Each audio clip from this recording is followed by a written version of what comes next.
All right. Good morning, everyone. I'd like to welcome everyone in the audience, and I'd like to welcome the participants here. This is an event that is aimed at promoting the last but one volume of Anglica Wratislaviensia, which is the Journal of English Studies of the Institute of English Studies of University of Wrocław. And this volume was published a while ago, and it's a thematical volume devoted to the notion of multimodality. And we had several interesting articles in that volume. And with me today, there are two authors who contributed to this volume. We have Dr. Ilhana Nowak from France, and we have Dr. Kimberley Pager-McClymont from Scotland, from the UK, from the University of Aberdeen. And we were supposed to have Dr. Hiroki Hanamoto from Tokyo Denki University in Japan, but it turned out that he's unavailable today. But he did send us his comments, his answers to the questions that will be the issues, the questions, the points that we'll be discussing today. And these will be available in the chat, I believe, in a moment. All right, so we have several issues to discuss today. And the first one that I'd like to begin with is the very notion, the very concept of modality. What is this thing that's called variously semiotic mode or semiotic modality? Can we even draw definitional boundaries around it? And if we can, does that even matter? Is it something worth pursuing? So let me ask Ilhana first. What would you say in an answer to this question? Well, in regards to modality itself, I find myself frequently drawn to a rather simple yet effective definition by Kognarts and Kravania, who define modality as the type of manifestation of the metaphorical thought to our senses. So since our senses work in unison, we can thus talk about multimodality as a sort of a synergistic interplay between different modes, at least two, of course, which makes the task of manifesting and perceiving the conceptual phenomena a more immersive and I would say a more potent experience. It's a metaphorical thought made corporeal, and of course I use this word in a very loose sense, bringing into the physical world, if you'd like.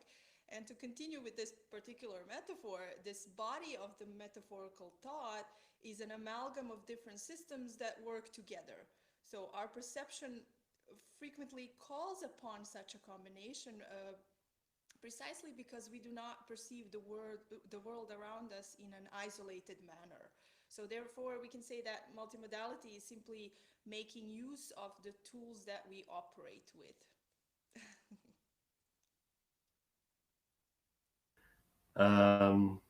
Absolutely, thank you. And Kim? Yeah, so I really like what Ilhana has just said, and actually I think that bridges quite nicely. I draw actually whenever I have to write about multimodality and try to put into words, I always come back to Katie Wales, Dr. Katie Wales in stylistics, and she defines it as any kind of text which draws from language, sound, music, images, and any other graphic elements in various combinations. And I think that kind of joins back the idea of senses. We don't use our senses in isolation. We kind of draw on all of them all at once. And here, to me, that's kind of what Katie Wells is sort of implying, is that we don't experience the world one mode at a time. It's all around us. It's visual, it's auditive, it's things that we can smell and touch.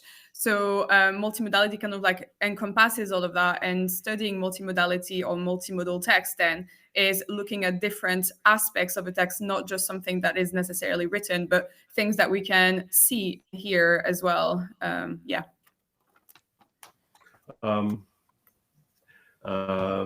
absolutely. I mean, if you relate this notion of mode modality to communication, and of course, if you think of multimodality studies and how this area of research has been, let's say, has cross-fertilized with linguistics, then of course in linguistics for a long time the focus was on the verbal channel, right? The verbal modality, and it was considered almost in isolation from all other modes that interact with it.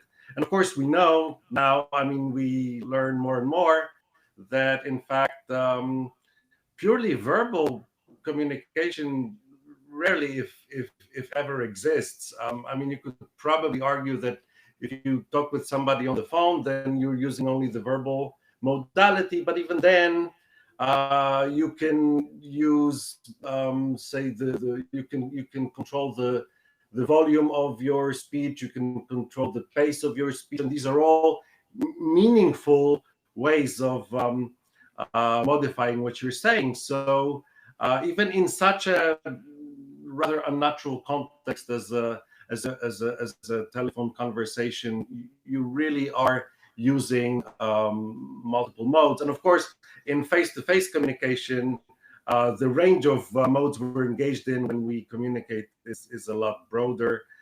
We use our body language, our gestures, our facial expressions. So yeah, absolutely. When you study communication, when you study all of these texts that people send to each other, then to focus on language only and isolate ourselves from all those other modalities doesn't really make sense, and it doesn't really give justice to these attempts at describing how communication among people works. But can we, do you think, draw definitional boundaries around this notion of mode, or is it more sort of a heuristic category? In other words, what counts as a mode, is it more or less, can we more or less objectively establish this, or does it really depend on our focus of study and on what context a given modality is used, in what context we're really considering it? What would be your answer to that, Ilhana? Well, excellent question. I always come back to Oscar Wilde, and he said to define is to limit in a way. So all these delineation that we're trying to establish around different modes has to have a sort of a balance to it, I would say, unless we unintentionally or intentionally kind of limit the possibilities of research inside a certain mode, if we try to go beyond these possibilities and try to really establish a kind of a rigid border between them. And in that sense, I would say also that contextual information is very important, and that again, the synergy between the modes is something that we cannot just throw aside and focus instead on a single instance or manifestation of metaphorical thinking. So it's all a very, I would say, very delicate dance. Thank you for this. And yeah, so I think it has to be quite holistic, and again, like, to define is to limit, very much so. And from this point of view of modes, if we take back that example that you gave over a telephone conversation, if someone says, "Oh, well done," and is being sarcastic, well done is verbal, but that sarcasm, without that dynamic of looking at from a pragmatic point of view, we wouldn't really get that sense of sarcasm, and that actually got negative connotations to the phrase that is otherwise positive. So it has to be working together, and it has to be quite holistic. Thinking more from a metaphor perspective, because this is my primary area of research, I draw a lot on the work of Charles Fallsvales, where has a loads of work on defining multimodal metaphors, and ultimately his definition is quite simple and allows for a holistic and a fluid approach to metaphors. So looking at one concept is understood in terms of another. So the target domain and the source domains, one of them is expressed in one mode and the other one in another mode. And that's Charles Wolf's definition of a multimodal metaphor. Now, if we think about how emotions are communicated and emotions are conveyed through metaphor, well, one emotion might be visual, but like tears, right? But one of them might be something that you hear, like a scream. So categorizing emotion as in, oh, that has to be visual, then that doesn't allow for a wide range of how emotions are expressed. So I would say it has to be holistic, and we have to look at different kinds of context, and each context is unique. Yeah, that's my take. Yeah, absolutely. I agree completely. I also have this example of how writing is not really a single mode. Even something as specific as writing can be used differently in different contexts. For instance, in comics, writing is used to write or draw these onomatopoeias, these sound effects, and it's really used in a rather unique way in this capacity, because it doesn't represent linguistic elements in such a situation. I mean, these onomatopoeias are not words; they are sort of like one-off formations, and the combinations of letters are sort of creative and unique. I mean, they are to a certain degree conventionalized sometimes, but you can make up an entirely new combination of letters to represent a given sound effect, a given background sound. And it's not a word. It doesn't belong to the lexicon. It's not listed in a dictionary. So in this way, writing is used differently than it's used in other printed materials and other printed documents, where we use it to represent linguistic elements. So even if we think of something as specific as writing, it's not a single mode. It's sort of it works in this complex environment of other modes that interact with it, and these other modes also sort of influence the way it's used, right? So different types of media and different types of texts may influence the way modes express meanings, the way they are used. All right, so perhaps we can now move on to the next issue. At this point, I would like to ask you about your more specific academic interests, your background. So maybe you can give us a few comments on where you come from and how you from which angle you approach this idea of multimodality, and why you think it's interesting and worth pursuing. Okay, and again, we'll start with Ilhana. Okay, thank you. Well, from very early on, I felt drawn to the mediums of cinema. And as it has been noted throughout the past century of film, cinema is this ritual we engage in to examine ourselves as a society in a figurative way. And this ritual certainly has a powerful elements to make a movie a successful exercise in multimodality. And I feel that in particular, the more imaginative a film is, the more it can speak to our subconscious, and therefore I'm especially intrigued by horror and science fiction as genres. Next to cinema, other creations such as paintings, sculptures, comic books are of interest to me. I'd say the visual dimension is therefore emphasized as significant for my explorations. I don't know if it's connected to those types of intelligence or something else, but ever since, well, both of my BA theses were very much connected to film, and afterwards I kind of circled back to it with my PhD, and then later explorations have also been very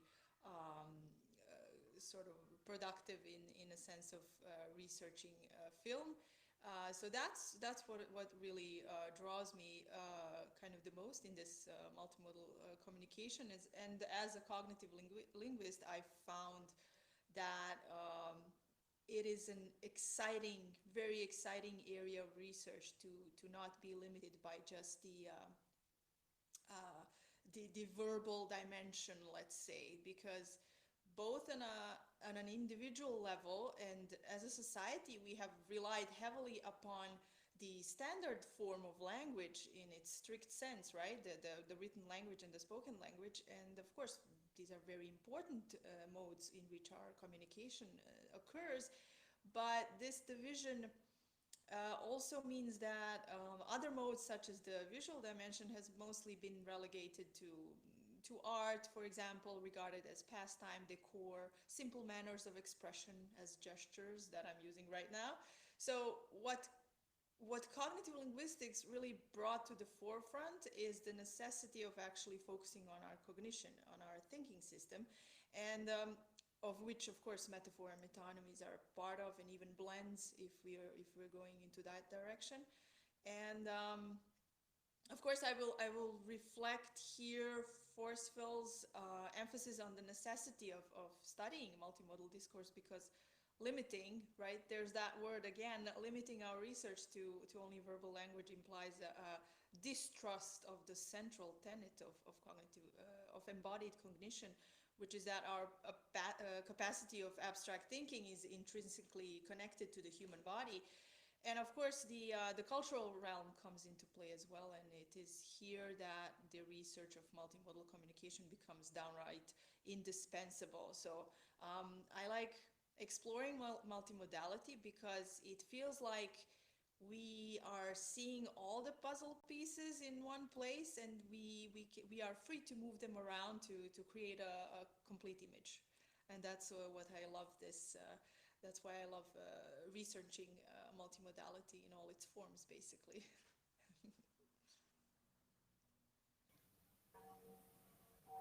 Thank you so much. Thank you. And now I'd like to ask the same question, directing it to Kim. Yeah, so for me, it's actually quite interesting because I'm originally a literary linguist, as in I was looking mostly at literature and I was really interested in figurative language. And part of my doctoral thesis was specifically on pathetic fallacy, so a specific type of metaphor, where there was no linguistic model of pathetic fallacy, and that was the endeavor of my PhD, was to create a linguistic model that could be developed and used. And although I built it bottom up using literary text and literature poetry, to me, a well-rounded model is a model that can be applied to any kind of text, and that includes multimodal text. So I wanted to see, just almost as a quality insurance, how all of those elements of narratives and those effects and those indicators of pathetic fallacy that I could identify in literature, if I could also spot them in multimodal text, and what effects they would have are effects of narrative, because there is a lot of frameworks on analyzing how narratives are built and how characterization works in literature, but there's not that much work that has applied those frameworks to multimodal text, and I kind of wanted to do that specifically for figurative language. This article that I wrote is kind of me trying to spot that mapping, a specific mapping that I observed in literature, and see how that worked in multimodal text and what effects it would have, if they were the same or not. But ultimately, just the model in itself, I've tested then on video games and music and all kinds of different modes, because to me, if a framework works really well in literature, and we claim that it's well-rounded and it is effective, then it should be effective on all text. And actually, there's so much content out there around us that is not just written and that is not just literature. So if we talk about characterization, I'm thinking, for example, of Jonathan Culpepper's model of characterization, originally published in 2001, where he specifically focuses on Shakespearean plays and the character of Katharina, for example. Well, we know that his model of characterization has been applied to literature successfully, and can extensively also be applied to multimodal text. So that's kind of like where it started for me, is being interested in figurative language and those effects on text, but then text can be multimodal, so trying to extend that approach. Thank you. So this relates to the next question I was going to ask you, which is about how multimodality studies is an interdisciplinary field, and which of these different areas of study and disciplines, with all their traditional methodologies, how they can interact, to how we can use them sort of collectively in order to achieve best results when we analyze multimodal communication, multimodal text. And of course, if Hiroki were here, he would probably tell us that to him, these two disciplines that he draws to the greatest extent on are traditional linguistics and gesture studies, because that's his thing. That's what he's interested in. He's interested in how we use gestures together with speech when we use the verbal modality. But of course, this is just one example of how different areas of study can sort of cross-fertilize each other, and can sort of give us results that go sort of beyond what we can achieve with either of the methodologies separately, right? And so, what is your more personal perspective on this? What are the disciplines that have informed your studies on multimodality? Ilhana. Thank you. So I would say that in the course of my research so far, I have discovered that multimodal analysis touches like most, if not all, multimodal analysis really touches upon other disciplines. If we analyze movies, for example, any type and genre of movies, be it horror or indie or Hollywood or Bollywood, etc., we would necessarily have to take into account the issues of film narration, editing, diegetic and non-diegetic sounds, questions of perspective, angles, camera movement, what does that Dutch angle represent, etc. And all these other attributes that are typically analyzed in film studies or in film theory. So in that case, a research that combines these two ways of looking at cinematic communication would surely be more sufficient than relying on just a single one. Same with other disciplines in studies, be it marketing, gender studies, cultural studies, art history, etc. I just returned from a recent conference on H.R. Giger and surrealism that looked on the legacy of H.R. Giger from the perspective of art history, and I guess I was there, and I had the honor and pleasure to really kind of look at his opus from a cognitive linguistics point of view, to point at all the visual and multimodal figurative mechanisms that appear in his art, that are very powerful and very kind of that have lasted through decades and have become part of our cultural vernacular in a sense. And so what it means for me, it means combining knowledge about the form and content of specific communication and deciphering it using all the codes that are available to us. Now, I don't imply that there that there exists a burden of becoming an expert in all these different disciplines, but I feel like with ample research into a specific scientific branch, we can feel confident enough to understand the basics and use them to enrich our existing knowledge and expertise. We'll come to this, of course, in a few minutes, but for the article in this issue, I have introduced myself to the notion of cultural studies and heritage and identity studies, and that was a very intriguing area of research to discover what this discipline has to say about a certain visual language that we use. Thank you. And the same question, Kim? Yeah, so I think I completely agree that actually multimodality touches on a wide range of fields, and actually it would be almost limitless kind of different fields, because anything to do with communication, advertising, cinema, anything that, even comedy, so like stand-up comedy, that kind of thing, would touch on multimodality.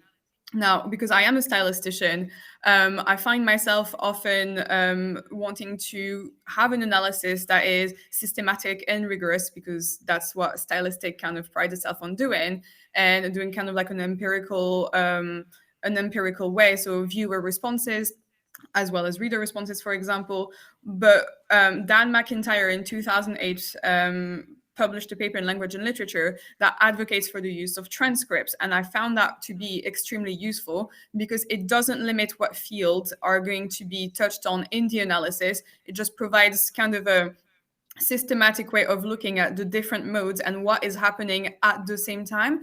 So, for example, he's looking at the film version of Richard III in his article, looking at shots, timings, linguistic features, paralinguistic features, so anything to do with body language and gestures and that kind of things, and then also non-linguistic features, just as costumes and movements and colors, or any kind of surroundings.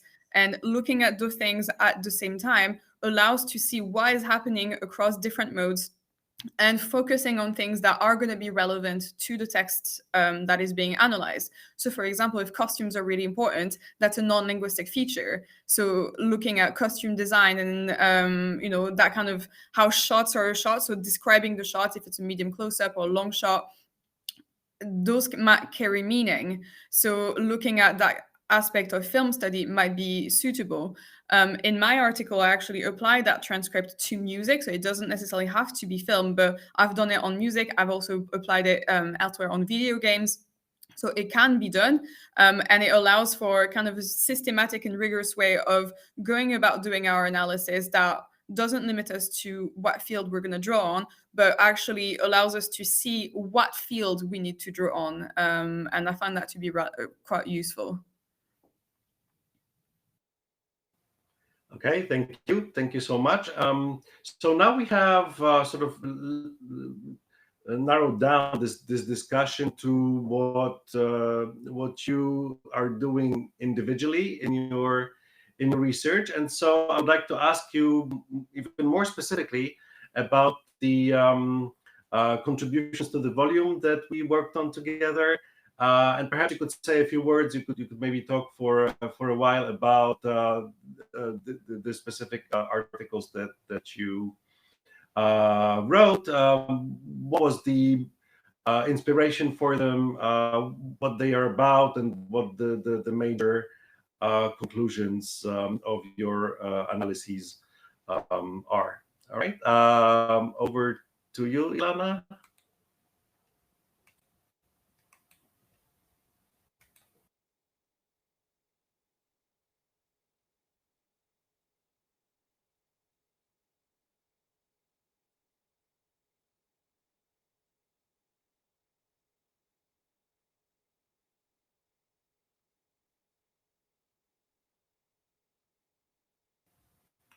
Did I just mute you? Can you unmute yourself? Can you turn your microphone on? It muted me automatically, so good.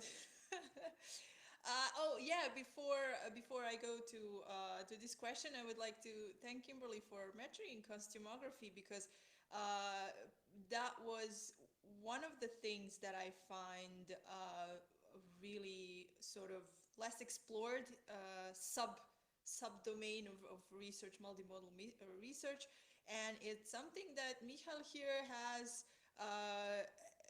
in his paper on Dune.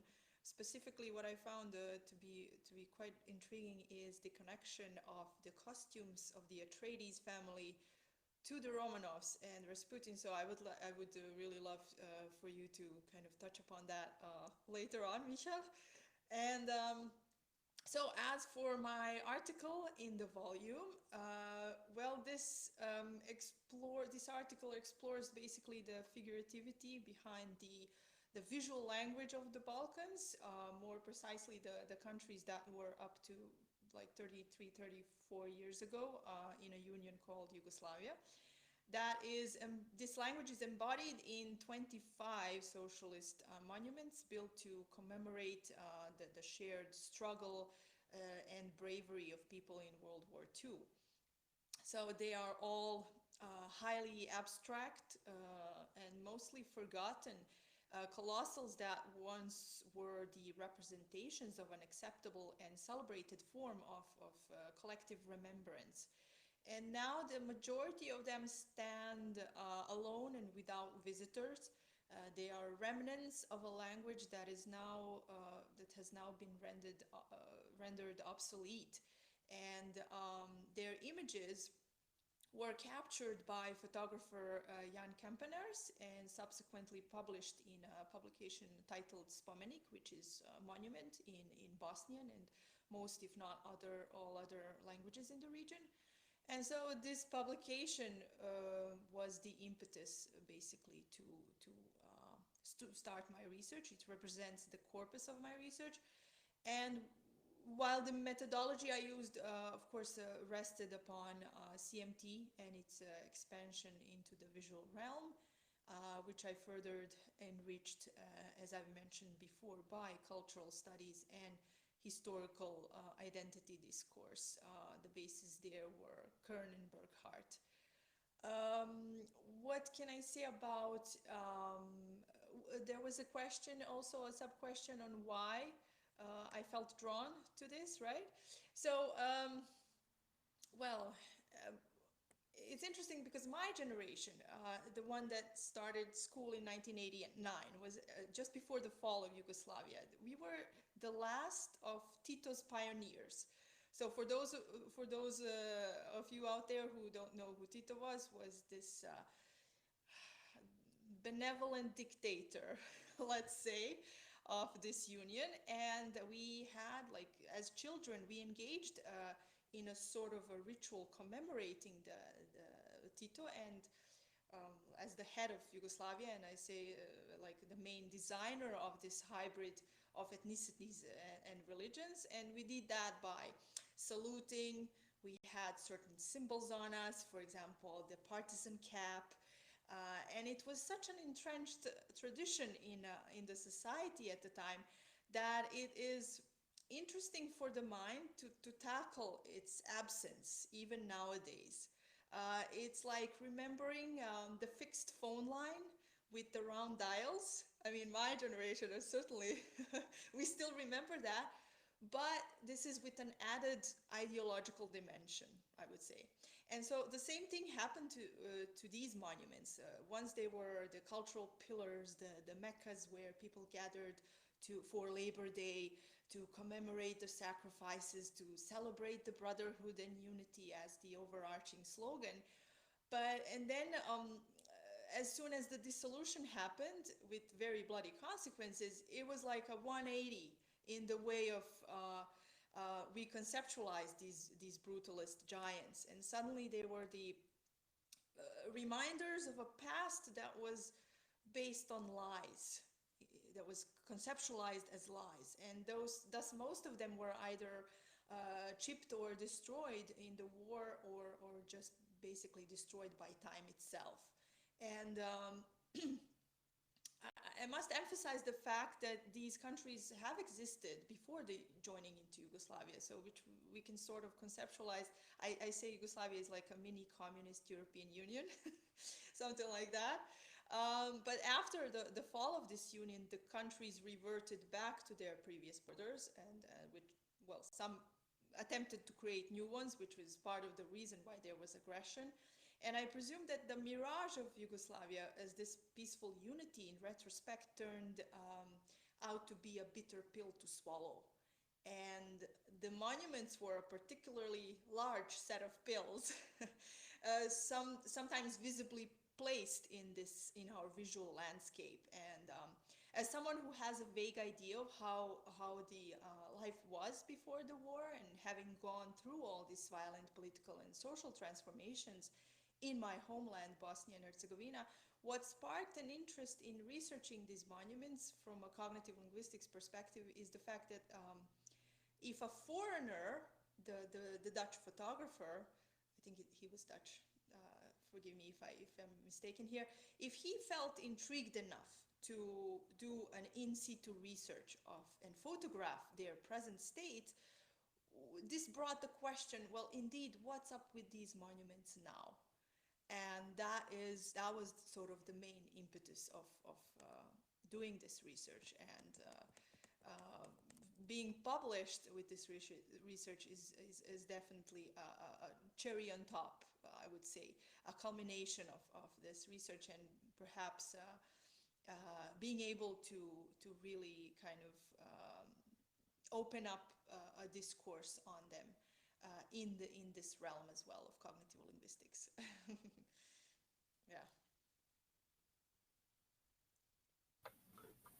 Thank you so much. Yeah, this is all highly fascinating, and I have to say that your experience is not that different from mine. I mean, we both come from the former communist bloc countries, so yeah, I know exactly the kinds of feelings that you have just talked about. Thank you. And Kim, maybe now you can tell us about your paper. Yeah, absolutely. So to give you a little bit of background, so when I started to do my PhD, I was a secondary English teacher. So I worked in high schools and teaching English literature and English language. And as a newly qualified teacher, I had to teach the concept of pathetic fallacy because it was part of the English national curriculum, and I worked in England at the time. And being from France, I wasn't really familiar with what pathetic fallacy was. It wasn't really a term that I had heard before, even throughout my BA or anything like that, because I did my BA in France.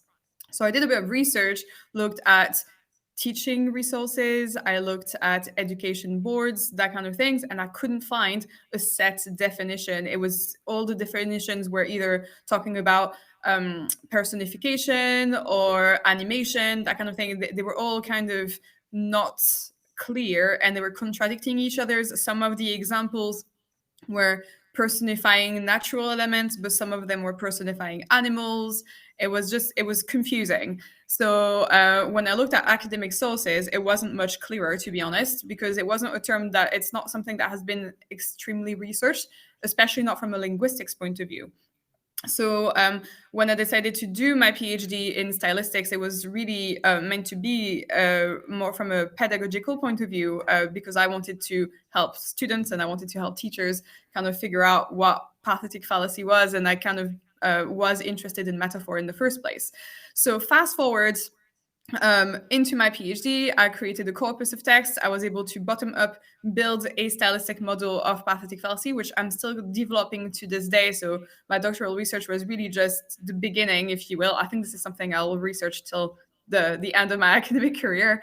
But the way I define pathetic fallacy is a projection of emotions by an animated entity, whether it's human being or an animal or a personified object, onto surroundings. And those surroundings can, yes, be the environment, and they can be, nature, but it can also be indoors. And that's it. I don't limit it any more than that, because it's going to be very dependent on text. And I realized that there were some mappings. So because I do argue that pathetic fallacy is a master metaphor of emotions. So with the mapping, emotions are surroundings.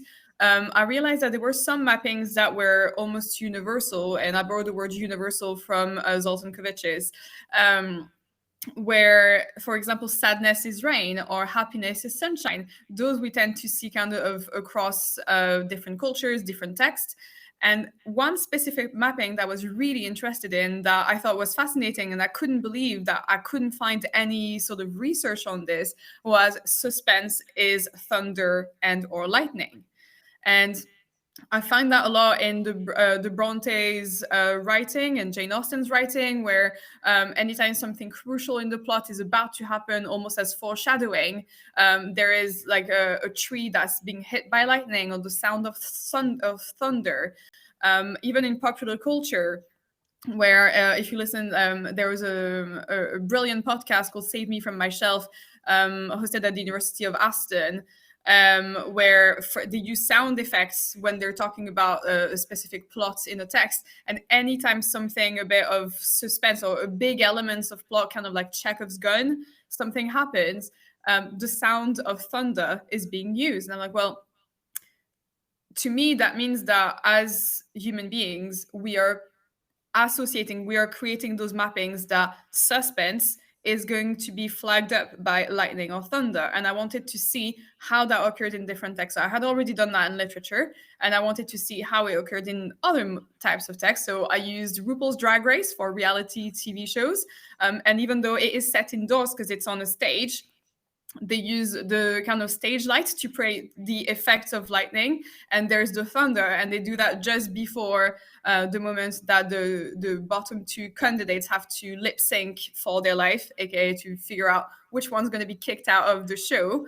I also used the film Clue with Tim Curry, which is extremely funny, based on the board game. And anytime something really crucial happened or something really suspenseful happened, there is lightning and thunder. And actually there is also like almost personification of the natural elements to really signpost it to the viewers, and it makes it almost comical. And then I thought I was going to apply that to music as well, and I actually found a song called The Thunder Roll by Gavin Brooks. It's a country song, which is beautiful. I think it's quite a fun song to listen to, but there is the sound of thunder and the sound of lightning, and actually that's the title of the song. And there's a big suspenseful moment where we don't know if the partner was dead in a car accident or cheating. So up until the end, it's a bit of suspense there. And I found that in other like TV shows like The Simpsons, this is used a lot. And I have countless examples. And actually what's become fun now is that whenever people do spot thunder and lightning to showcase suspense, they take a screenshot or they film it and they send it to me, which is great. So now people send me examples, which is amazing. So I found that it's become almost universal as a mapping, which is really interesting. It shows how we conceptualize and how our minds associate certain elements with certain emotions or with certain elements of narratives. And what's also been interesting is that it allowed me to develop that model of pathetic fallacy, not just test it, but develop it. Because so far in literature, it was more of a serious application of suspense and foreshadowing. It was never really comical, and there was no sense of generating humor within a narrative. But when it's on a multimodal text, there's an added effect of pathetic fallacy where it generates humor, because it creates something that is supposed to be really tense. And in terms of physics, that's how it works, where the effect of thunder and lightning is that hypertension, that climax before tension is released into the air or into the soul. And it creates humor. So for example, in RuPaul's Drag Race, where they have to lip sync for their life, that's a bit of an exaggeration, and using that thunder and lightning really makes it quite, yes, it's the climax, as in we're on the edge of our seat waiting to see who's going to be booted out of the show, but also it makes it quite funny because people's lives don't really depend on it. And it's the same in The Simpsons, where it generates humor, which is not something I had identified before. So yeah, that's what my article is about. Thank you so much. Thank you. All right, so I think this brings us to the conclusion of our little event. Thank you very much for participating in it, for being able to show up today and talk to our audience about your research. And I'd like to thank the audience as well for being here, for listening to us. Again, thank you very much, and I hope we'll see each other again down the road somewhere. For now, thank you, and goodbye. Thank you. Thank you.